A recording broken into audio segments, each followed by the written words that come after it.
സംഘർഷ സാധ്യത നിലനിൽക്കുന്ന പശ്ചാത്തലത്തിൽ ഇറാനിൽ നിന്നുള്ള ഇന്ത്യക്കാരുടെ ആദ്യ സംഘം ഡൽഹിയിലെത്തി. ഇന്നലെ അർദ്ധരാത്രിയാണ് തെഹ്റാനിൽ നിന്നുള്ള വിമാനം ഡൽഹിയിലെത്തിയത്. മടങ്ങിയെത്തിയവരിൽ കൂടുതലും ജമ്മു കശ്മീരിൽ നിന്നുള്ള വിദ്യാർത്ഥികളാണ്.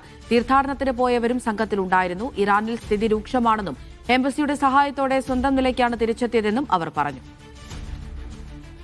लेकिन हम खुद आए हैं फिलहाल, हमें कुछ आइडिया नहीं अभी नहीं हाँ सुनने में आ रहा था बट हमने देखा नहीं कुछ। हम बहुत खुश हैं, आ रहे हैं, नॉर्मली आ रहे हैं, कोई डर के साथ नहीं आ रहे हैं, खुशी से आ रहे हैं। तो इसमें और फिर ऐसे मुकद्दस जगह से आ रहे हैं कि खुशी होने की तो बात ही है. തോഫീഖ് അസ്ലം വിവരങ്ങൾ നൽകാനായി ചേരുന്നുണ്ട്. തോഫീഖ്, ഇവർ എപ്പോഴാണ് ഡൽഹിയിൽ തിരിച്ചെത്തിയത്? അവരെന്താണ് അവിടുത്തെ അവസ്ഥയെക്കുറിച്ച് പറയുന്നത്?